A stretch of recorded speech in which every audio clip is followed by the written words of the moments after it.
بسم اللہ الرحمن الرحیم۔ السلام علیکم معزز طلباء کرام، آپ سب کیسے ہیں؟ آج ہم نور الانوار کے سبق نمبر 377 کو پڑھیں گے۔ آج کے ہمارے سبق کا عنوان ہے سابقہ جواب پر اعتراض۔ آج کے ہمارے سبق میں جو ہم پڑھیں گے وہ گزشتہ سبق میں جو ایک اعتراض اور جواب ہوا تھا، وہ جو ہم نے وہاں جواب پیش کیا تھا، اس جواب پر ایک اعتراض ہے جو آج کے سبق میں ہم اس جواب کو پڑھیں گے، اس سوال جواب کو آج ہم پڑھیں گے۔ تو آج کے ہمارے سبق کی عبارت وَاعْتُرِضَ عَلَيْهِ بِأَنَّ الْكِنَایَةَ مَا كَانَ مَعْنَاهُ الْمُرَادُ بِهِ سے شروع ہوتی ہے۔ آئیے سب سے پہلے آج کے سبق کی عبارت پڑھ کے اس کا ترجمہ کرتے ہیں، اس کے بعد سبق کی وضاحت کی طرف بڑھتے ہیں۔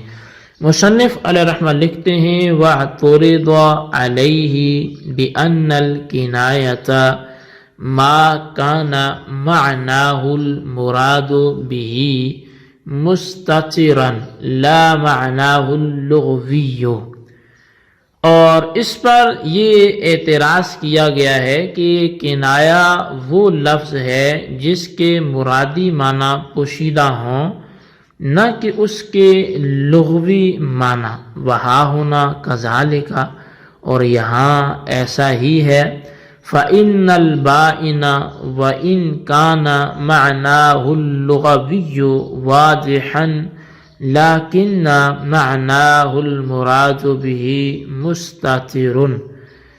اس لیے کہ بے شک لفظ بائن اگرچہ اس کے لغوی معنی وہ واضح ہیں، لیکن اس کے مرادی معنی جو ہیں وہ پوشیدہ ہیں۔ وَهُوَ أَنَّهَا بَائِنٌ عَنِ الزَّوْجِ فَكَانَتْ كِنَایَاتٌ حَقِیقَةً، وَلِهَذَا قَالُوا إِنَّهَا كِنَایَاتٌ عَلَى مَذْهَبِ عُلَمَاءِ الْبَيَانِ دُونَ الْأُصُولِ، فَإِنَّ الْكِنَایَةَ عِنْدَهُمْ أَنْ يُذْكَرَ لَفْظٌ وَيُرَادُ بِهِ مَعْنَاهُ الْمَوْضُوعُ لَهُ لا من حیث ذاته بل من حیث ينتقل منه الى ملزومه كما في طویل النجاج يراد به طول النجاج لا من حیث ذاته بل من حیث ينتقل منه الى ملزومه الذي هو طول القامة۔ اور وہ یہ ہے کہ وہ عورت شوہر سے جدا ہے، پس یہ الفاظ حقیقتاً کنایات ہوئے۔ اسی لیے علماء نے کہا کہ یہ الفاظ علماء بیان کے مذہب کے مطابق کنایات ہیں، علماء اصول کے مذہب کے مطابق نہیں ہیں، کیونکہ علماء بیان کے نزدیک کنایا یہ ہے کہ لفظ ذکر کیا جائے اور اس سے اس کے معنی موضوع لہو مراد ہوں، اس کی ذات کی حیثیت سے نہیں بلکہ اس حیثیت سے کہ وہ اس سے اس کے ملزوم کی طرف بھی منتقل ہوتا ہے، جیسے طویل النجات میں کہ اس سے طول نجات مراد ہے، اس کی ذات کی حیثیت سے نہیں بلکہ اس حیثیت سے کہ وہ اس کے ملزوم کی طرف منتقل ہوتا ہے، اور ملزوم جو ہے وہ دراز قامت ہوتا ہے۔ وہاں ہونا کذالک فإن بائنا محمول على معناه لیکن لینتقل منه إلى ملزومه وهو الطلاق بصفة البينونة عند النية، وهو أيضا لا يخلو من خدشة فتأمل۔ اور وہ اس لیے کہ لفظ بائن اپنے معنی پر محمول ہے، یعنی یہاں بھی ایسا ہی ہے، اور وہ اس لیے کہ لفظ بائن اپنے معنی پر محمول ہے، لیکن اس سے اس کے ملزوم کی طرف منتقل ہو سکتا ہے، اور وہ نیت کے وقت طلاق بائن ہے، وہ بھی خدشہ سے خالی نہیں ہے، تو خوب غور کر لو۔ جی طلبہ کرام، یہ تھی ہمارے آج کے سبق کی عبارت، اس کا ترجمہ۔ آئیے اس کی وضاحت کی طرف بڑھتے ہیں۔ اس عبارت میں سابقہ جواب پر اعتراض کیا گیا ہے، چونکہ یہ سوال ہم پر گزشتہ سبق میں ہوا تھا کہ جب الفاظ کنایہ جو طلاق میں بولے جاتے ہیں، انتی بائنون یا انتی حرامون، اور اس سے طلاق بائنہ واقع ہوتی ہے اور ان کو الفاظ کنایہ شمار کیا جاتا ہے، تو یہ الفاظ تو اپنے مدلولات پر صراحتاً دلالت کرتے ہیں۔ بائنون کا معنی جدا ہونا، حرامون معنی ہونا، یہ معنی تو واضح ہے، تو لہٰذا جب یہ الفاظ اپنے مدلول پر صراحتاً دلالت کرتے ہیں تو پھر ان کو کنایہ میں کیوں شمار کیا گیا؟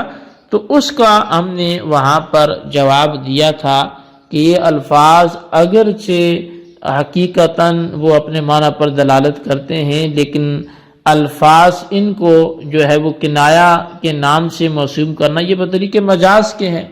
اب یہ ساری گفتگو ہماری وہاں پہ ہوئی تھی، تو اس جواب پر اعتراض ہوا، اور پھر یہ اعتراض اس طرح ہوا کہ آپ کا یہ کہنا کہ طلاق کے الفاظ کنایات کو، یعنی جو طلاق کے الفاظ کنایہ ہیں، ان کو کنایہ کے نام سے موسوم کرنا یہ بطریق مجاز ہے، یہ حقیقت کے طور پر نہیں ہے، یہ بھی غلط ہے۔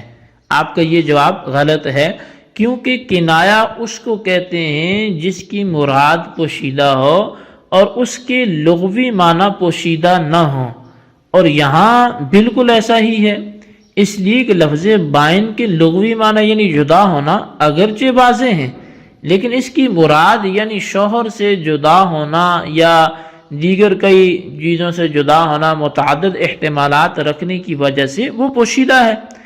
پس جب ان الفاظ پر کنایہ کی تعریف صادق آ گئی تو یہ الفاظ حقیقی کنایات ہوئے، یہ مجازی کنایات تو نہ ہوئے۔